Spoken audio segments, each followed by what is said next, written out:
All right, you are listening to the Redbay Chronicles podcast, episode 2, with your host, that is me, Sergeant Redbay. Today's topic of discussion is going to be dopamine, dopamine mechanics, the impact of gaming on mental health, and everything that realm. Before we dive into everything with that, podcast is up on YouTube and Spotify. This episode is brought to you by absolutely nobody other than me. We have 0 sponsors as it stands now.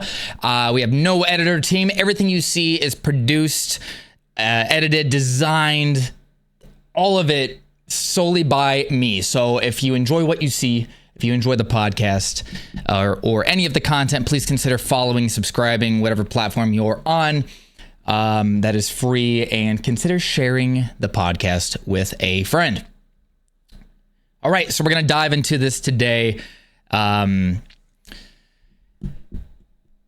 just dive right into it. I got nothing else to go. Listen, we don't script these things. Regarding the dopamine episode we're doing today for episode 2, I do have a list of bullet points I kind of want to go down. But that's as much as we're going to structure this. I'm not going to write a script. This is entirely off the top of the head. And kind of what we're going to do, the bullet points I've outlined is talking about gaming and dopamine mechanics in general, the impact of gaming on mental health, the roles of fitness in counterbalancing gaming and those effects, finding balance in your gaming habits, tips for self-improvement, the community and social aspects behind it, personal growth, and a little call to action at the end. So if any of that interests you, hopefully you gain something from this. Hopefully you grow from this, as I think it's a great topic of conversation. A lot of gamers in my community, if you're new to this conversation, if you're new to my channel, we've primarily pushed gaming content the last year or two, which I enjoy. However, we're not going to be doing that full time. We're going to be branching out into conversations just like this. So for those of you that may not know exactly what dopamine is, the textbook definition, it's a neurotransmitter in the brain that regulates pleasure, motivation, and reward-seeking behavior. Games trigger dopamine. Gaming triggers dopamine release through rewards like leveling up or unlocking items. Okay, to put that simply, dopamine is the feel-good drug your brain produces. Okay? And this can be an addictive substance. Also, disclaimer, I'm by no means a medical professional. This isn't medical advice. I'm not a professional in dopamine, but I do understand dopamine's the feel-good drug your brain sends to you, okay? And there needs to be balance with that, just like anything else, okay? I'm kind of reading through some bullet points here, just so we have a fundamental understanding to go off of. Gaming, especially modern gaming design, has mechanics that provide frequent rewards to keep players engaged, reinforcing the dopamine-driven behavior, okay? And I have an issue with this. Gaming today is not by any means what it was when I was a child growing up, okay? Gaming is all about literally the design of so many of these modern games, especially online multiplayer experiences, is to hook into the dopamine response to get the player addicted. Literally, games are designed behind this to keep them coming back, to keep them playing more, to keep them in the microtransactions. We'll dive into all that, okay? Another bullet point up here that was brought up is from B.F. Skinner, who conducted experiments. I'm not too familiar with this, but they call this the Skinner box, and maybe you are familiar with this or not. This says a psychological concept where variable rewards create compulsive behavior, seen in loot boxes or gotcha systems. So we're talking about gaming and measuring the behaviors that are a response of gaming rewards, okay? A 2019 study from the University of Montreal found that 10 to 15% of gamers exhibit signs of gaming addiction, often tied to dopamine-driven reward systems in games.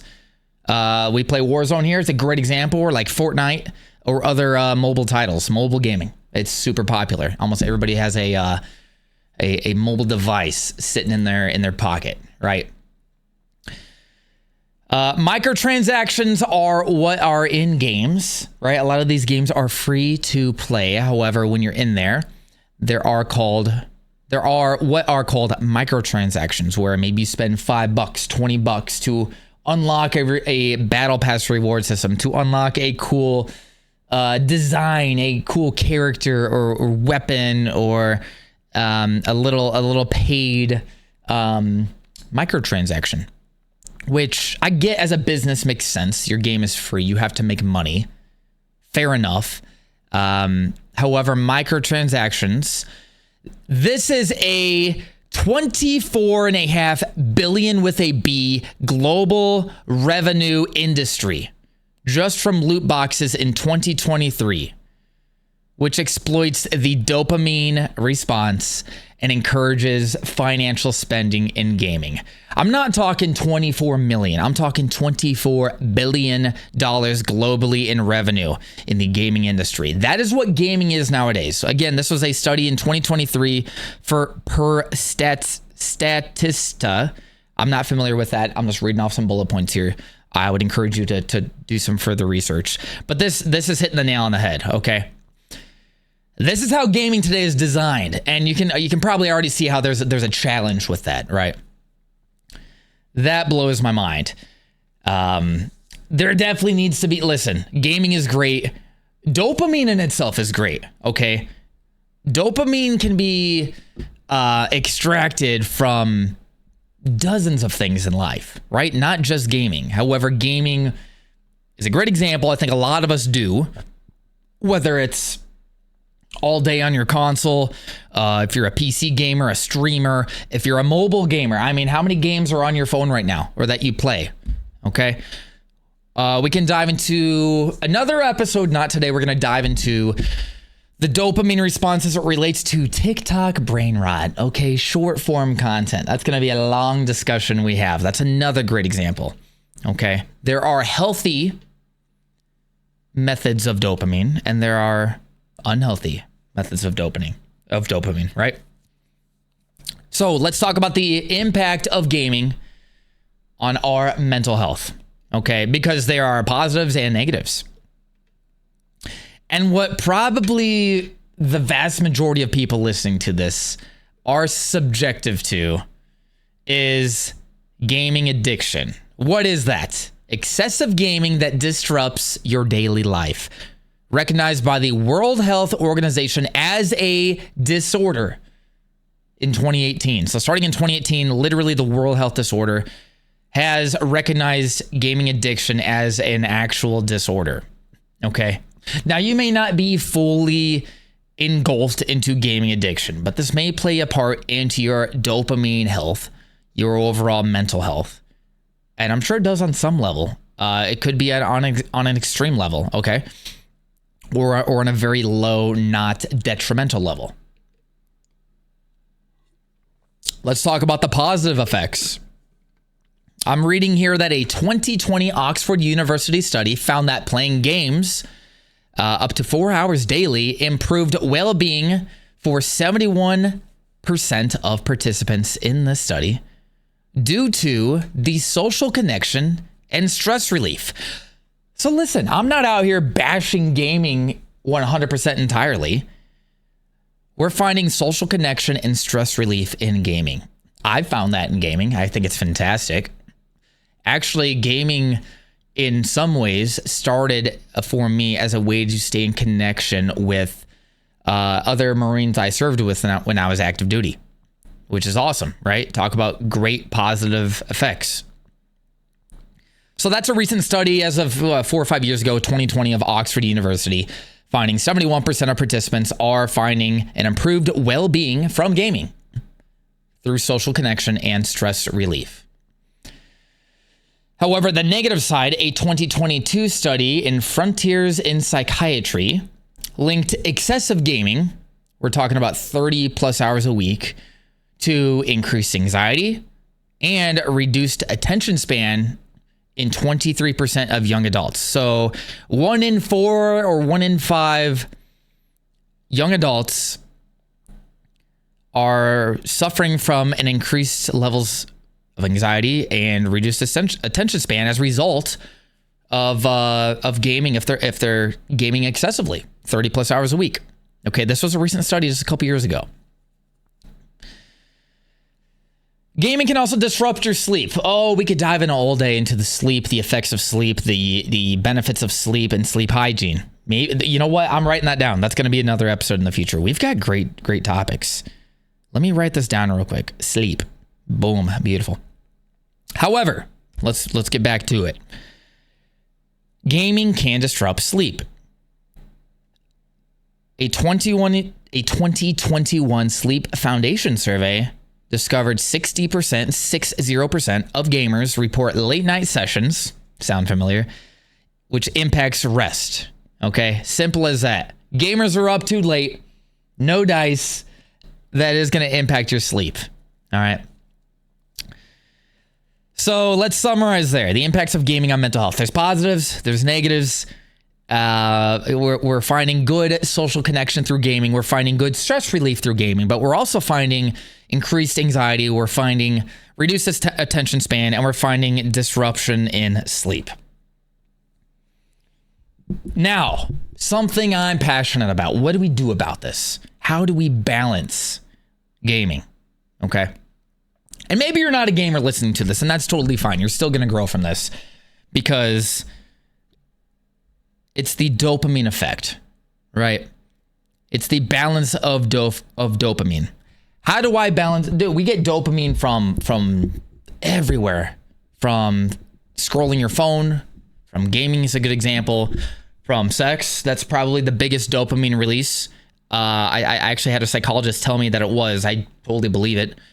And dopamine's a roller coaster. Okay. So how do we balance dopamine? How do we keep a good, healthy dopamine in the system? And my resolution to that, my experience, has been exercise-induced dopamine. Working out, fitness, running, going to the gym, any form of exercise. Maybe you don't have to go be a marathoner. You don't have to go be a power lifter. You don't have to go work out for 2 hours a day in the gym with a certain amount of weight and sets and reps. You have to do anything that gets the body moving, anything that gets the heart rate up. Maybe it's instead of sitting there scrolling your phone, you're going for a walk while scrolling your phone. That's literally, if you're addicted to your phone, like the vast majority of America seems to be, and probably the world, instead of laying on the couch or in bed, go for a mile walk. Your body's designed for it. You can do that. Or go play disc golf, right? Go do what you find passion for. Exercise-induced dopamine. This is any physical activity that increases dopamine levels naturally, enhancing mood, reducing reliance on external stimuli like gaming, like scrolling your phone, so on and so forth. Okay? Fitness is the secret sauce. I am telling you, fitness has done more for me mentally than it has done for me physically. The physical benefits, right? The weight loss or the muscle gain, whatever you're going for with fitness, the physical benefit is a nice side effect, a nice side product when it comes to working out. The main path with fitness is the mental benefit, the natural dopamine response, the natural adrenals and endorphins that get pushed when you go for a run, when you get a good workout in, whatever your fitness, your exercise induced dopamine is. It's natural. It's the best thing you can do for you. I'm telling you right now. Listen, a 2023 Harvard Medical School report noted that 30 minutes of moderate exercise, like a brisk walk, 5 times a week, boosts dopamine and improves focus by 20 to 30% in adults. This is insane. This is the hack. This is the cheat code. This is not a magic pill. There is no such thing. There is not a 5-minute abs. And this isn't even once again, revolutionary or asking too much. 30 minutes a day.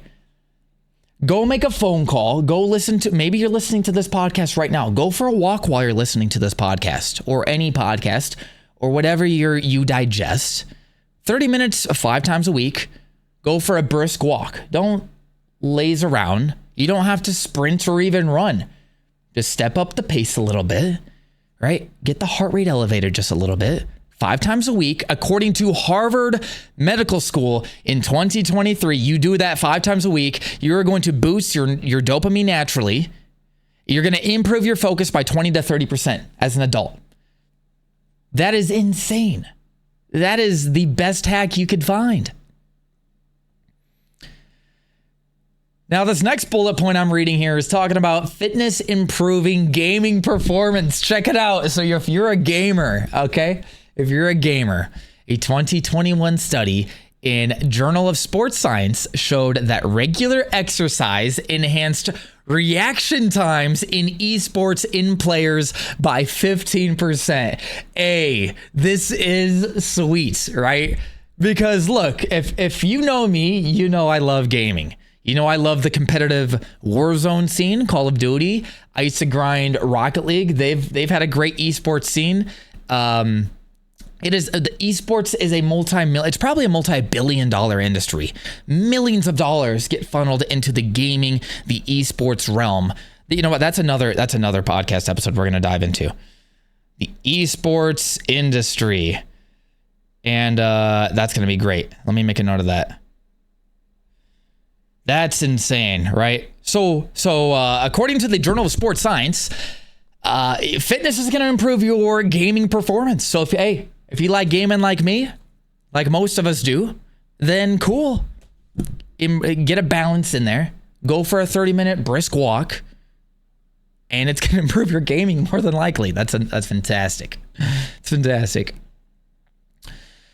Another topic is movement breaks. Okay, and gamers and streamers are the worst for this. Probably the worst thing you can do is sit down in front of a screen, whether it's on your phone, the game, the TV, and not take a break from it. This is bad for your eyes. This is bad for your posture, for your neck, for your hamstrings, the seated position, the whole posterior chain, right, is tightening up as you're sitting. And we just sit all day. We sit in front of our screens. We sit in the car. We sit at work, most of us. And you need to take breaks. You need movement breaks. I'm talking about 5 minutes every hour. Okay? Go stretch for 5 minutes. Get outside.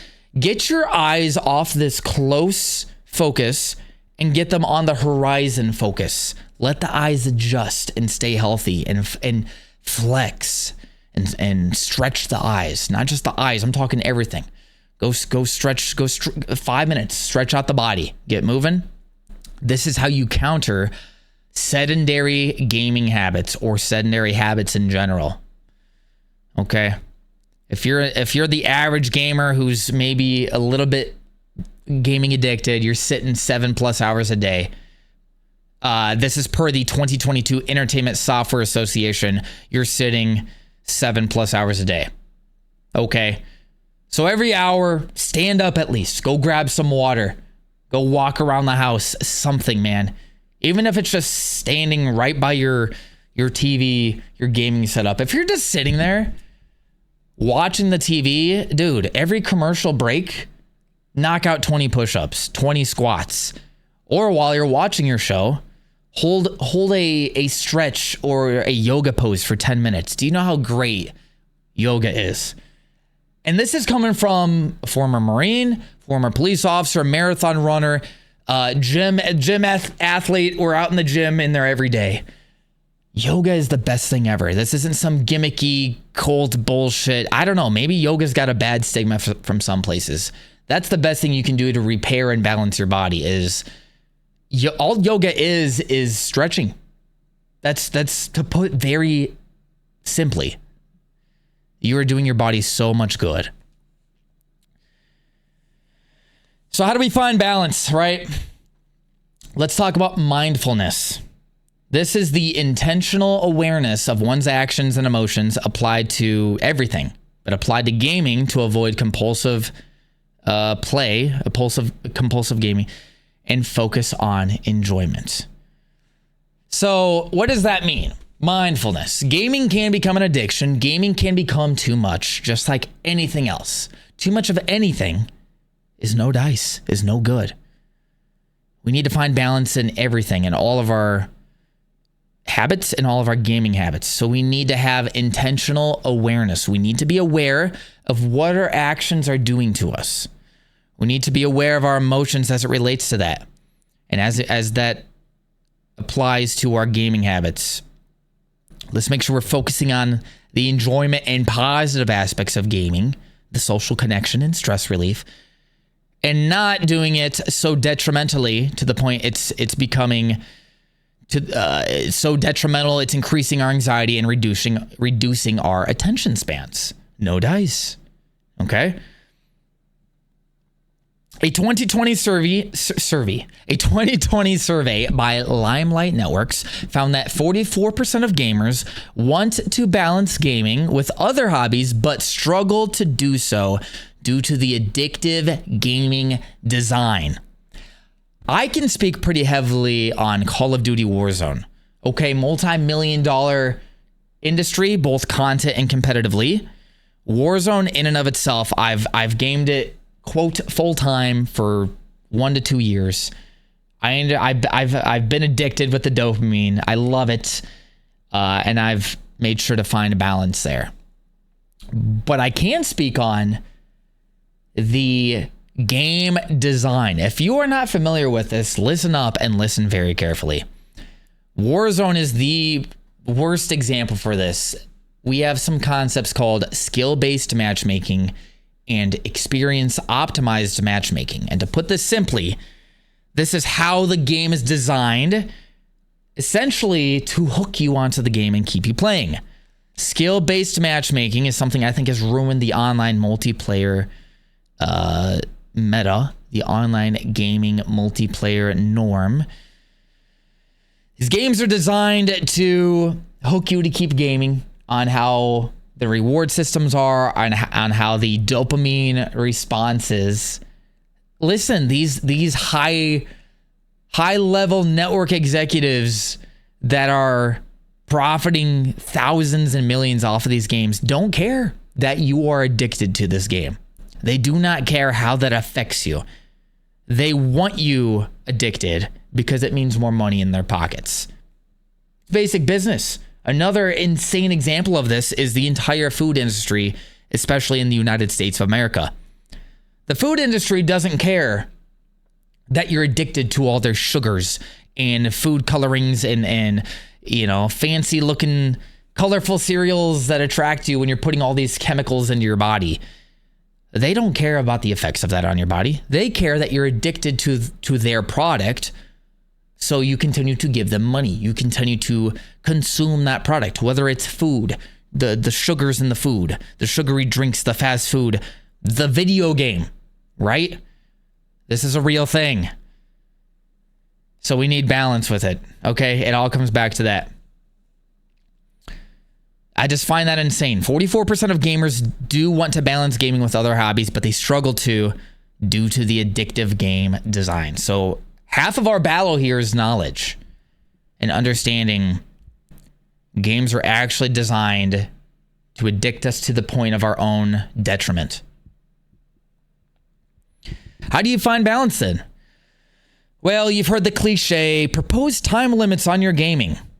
If you want the formal diagnosis, the American Psychological Association suggests 1 to 2 hours of recreational gaming daily at most to maintain balance. Again, people like me that are creating content, that are streamers, are the worst examples of this. Maybe your favorite streamer, your favorite gamer, your favorite esports competitor, they are the complete opposite of this. The highest level are grinding the game near daily.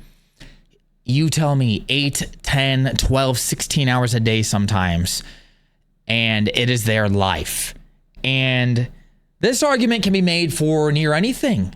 The best of the best, it is all they do, and often to a detrimental level. The best, your favorite NFL sports athletes, baseball, basketball, NBA, whatever your niche is, these guys, these gals at the top level, that is what they do. And oftentimes that is at a detriment to their dopamine levels, to their physical health, to their mental health, to their relationships.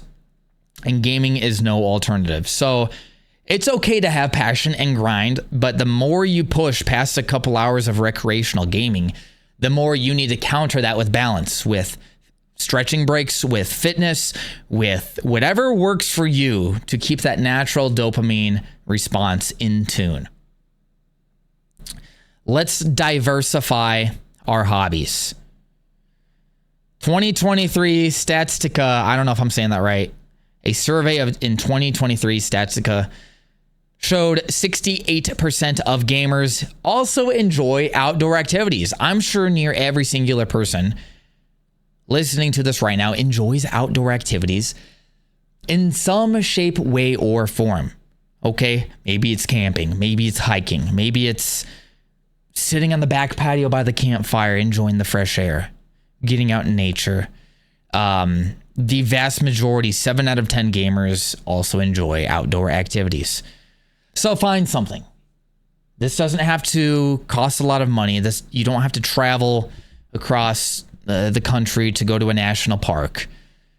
Get outdoors and find an outdoor activity. We are designed to be in nature. We are designed to be outdoors. We are indoors way too much. So find balance with your gaming or whatever your dopamine hijack hobby is. Moving on. What I found, my solution, again, has been fitness, physical activity. This is not the solution, but I can guarantee this is something you need to explore if you have not explored it. I recommend setting fitness goals. This is going to be different for everybody.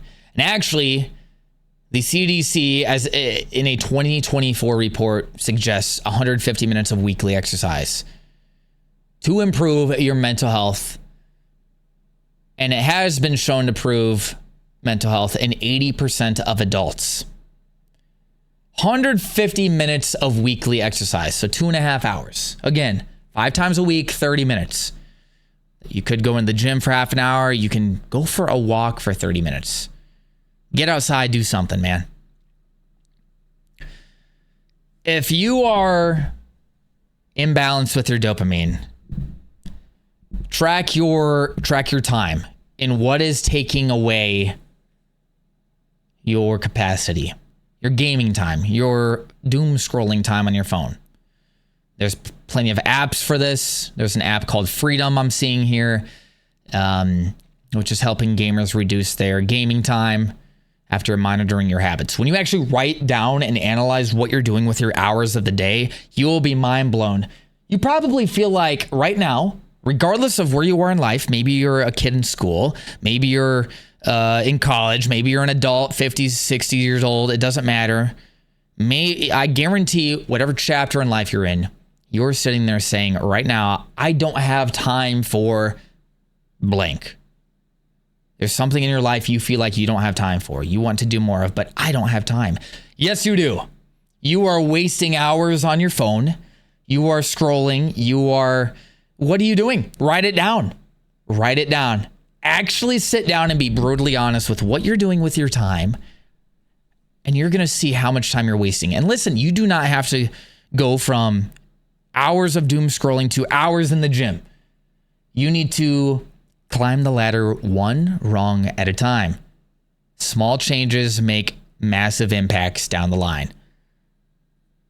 Doing 20 push-ups a day is better than 0 push-ups a day. Are you tracking? You seeing what I'm saying? So actually track what you're doing. If you need to use an app, if you need to write it down, do something. Develop a routine. Wow. What is a routine? This is a structured schedule integrating whatever you need to integrate. With today's subject, that would be your gaming, your fitness, your life responsibilities. This helps promote discipline and well-being. Routine, routine, routine. Can you wake up at the same time every day? Can you exercise at the same time every day? Can you build structure in your day? That's what you need to ask yourself. Maybe instead of gaming for several hours, you game for 1 hour, you take a 20-minute break, you take a stretching break, maybe you dedicate some time before gaming towards your work or your relationships or other hobbies or passions. Find what works for you. Do a search online to see what works for others. What works for me, I have to work out before I do anything gaming related. I have to do something fitness related. Maybe I'm not feeling well and all that is a stretching session. I put on some music or a podcast I like to digest and I do a deep stretching session. Or maybe it's full throttle. I warm up with a ruck, a run, then we get in the gym, we stretch out, get some hydration, bump up some music heavy, go power lift, go put in a few hundred reps, whatever it is, man. And we go hard. Whatever it is, I have to do fitness before anything gaming. That's my rule, and that's what works for me. That may not be the solution, but that's one rule that has worked for me. So maybe consider something like that for yourself.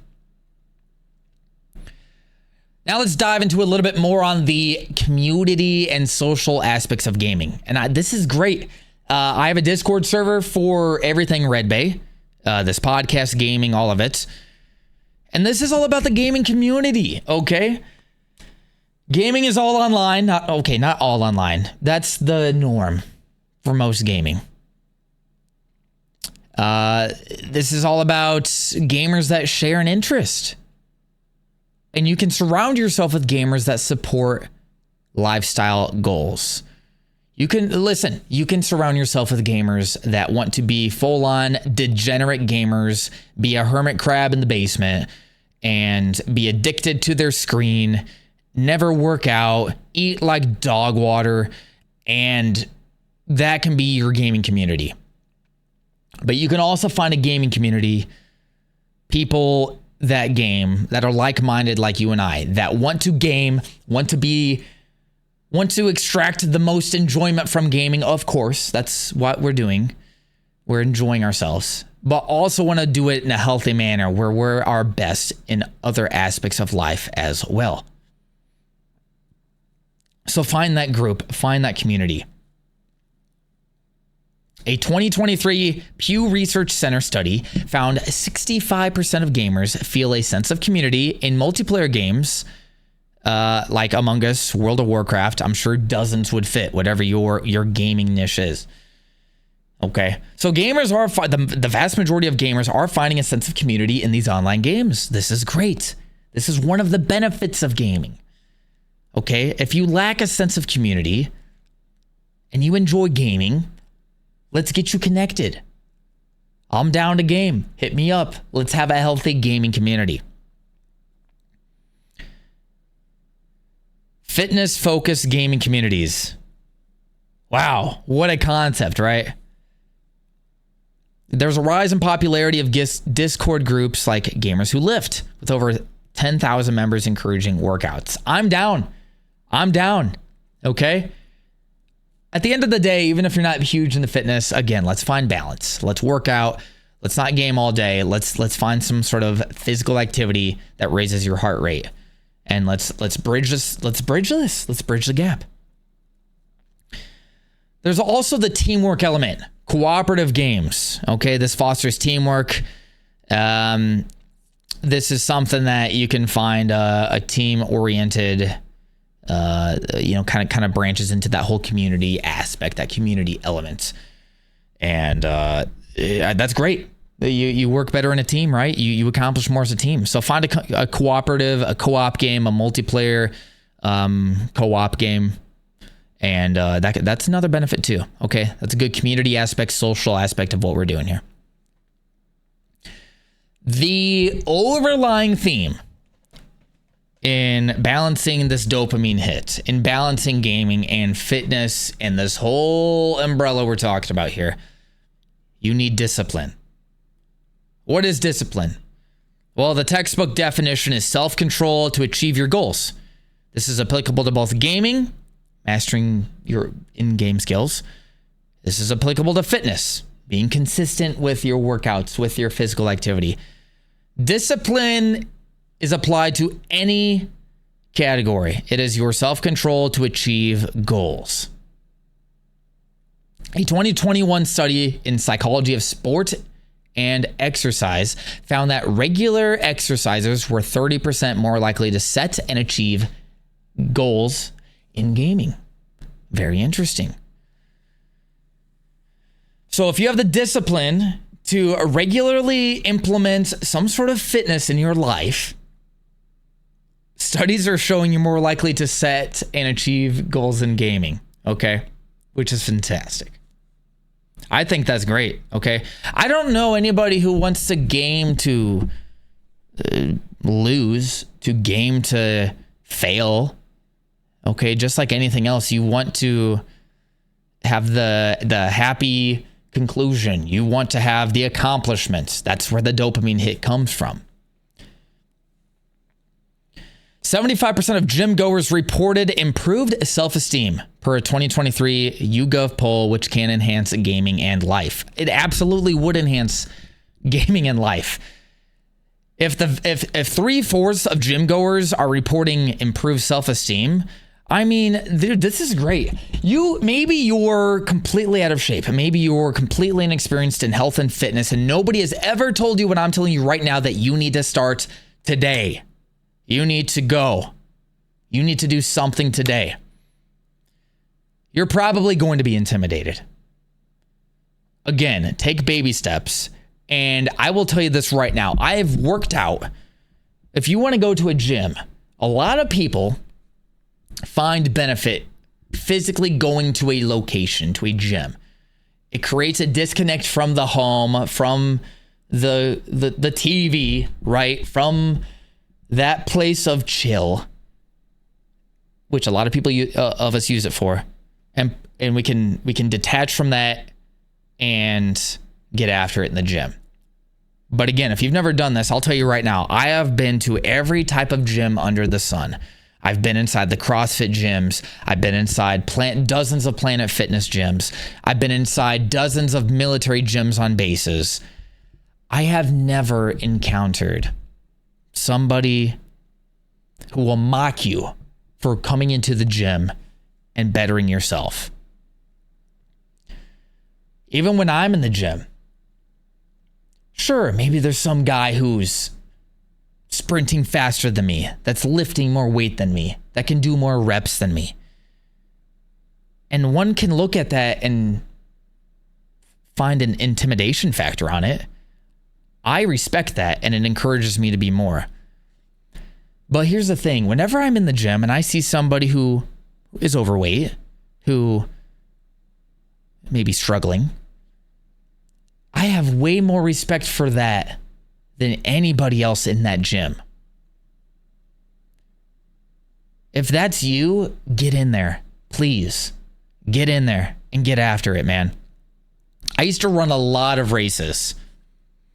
5Ks, 10Ks, half marathons, full marathons. And I'm recovering from some injuries. I'm recovering. I started marathon running, 12 years ago. When I was in high school, I started distance running. And I went through some injuries, man. That's a whole other subject for another day. And I'm still working through it, man. But a lot of these races I would do. I remember a 5K specifically. And again, I've been training, I've been running for years. So I'm up there in the top percentage. Okay, I'm racing to set a personal record. I'm racing to be top in my age category. I want to win the race, right? And I remember this specific 5K. This guy clocked in almost an hour, 50 some minutes. I remember seeing it on the timer. He was well overweight. He was drenched in sweat, and I was choking up watching this guy put his heart into the grueling work in the last stretch before he's crossing the finish line of this 5K. That's 3.1 miles. I had way more respect for him than anybody I saw at that race, than the winner. Way more respect than the guys I was competing against towards the front. This guy was busting ass, dude. That gets me excited right now just talking about it and reliving that experience. Wow. So get after it, man. Do something. Do something. Go for a walk. If you can't run, go for a walk. There's something you can do. You can better yourself, man. You can better yourself. Back to our topic here. Mindful gamers reported 20% higher satisfaction per a 2020 Game Industry Biz survey. So, balance is enhancing gaming enjoyment. Mindful gamers have a higher satisfaction rate. If you are aware of your gaming habits, you're going to enjoy it more. So what you're doing right now, listening to this podcast, is breaking down and understanding and having the knowledge of what gaming does to you, both positive and negative. So I challenge you, if you're a gym goer, if you're a runner, if you're any sort of physical activity person, keep going. If you're new to this, try a 10-minute workout sometime this week. Doesn't have to be right now. Set it for this afternoon after work. Set it for tomorrow morning when you've got nothing going on. 10 minutes. Set a timer on your phone. Do something for 10 minutes. If all you're doing is walking for 10 minutes, that is insanely good. And do it tomorrow morning. And I want to know in the comments, on YouTube, Spotify, and wherever you're listening to this, let me know how it goes. I want you not only to do that, I want you to know its impact on your focus. If you're a gamer, how does that impact your gaming focus? How does that impact your awareness?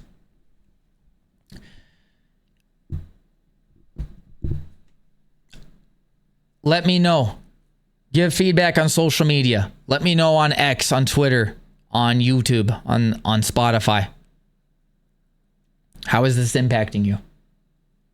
Should be impacting you positively, but it could be impacting you negatively. And likely is. That's the worst part of this, right? The gaming industry, the online multiplayer experience is designed to impact you negatively. It's designed to harm you in order to addict you and put more money in their pockets, the developers of these games. That's the worst part of this. Now, it doesn't have to be that way if you balance it. It doesn't have to be that way. I encourage you to reflect on your gaming, on the emotional impact that gaming has on you. I encourage you to reflect on your mindfulness, on your physical health, on your mental health as it relates to anything that is causing a dopamine response. And again, the healthiest, most natural dopamine response I found, and that probably can be argued, is fitness, physical activity. This has been the Redbay Chronicles podcast, episode 2. Let's wrap it up there, ladies and gentlemen. If you liked what you heard, let me know if you've gained anything from this. This is something that gamers, streamers, content creators don't often talk about. This is something that affects us every day, whether or not you're a gamer. I appreciate each and every one of you for taking a listen, and we will see you guys in the next episode. Until then, thank you.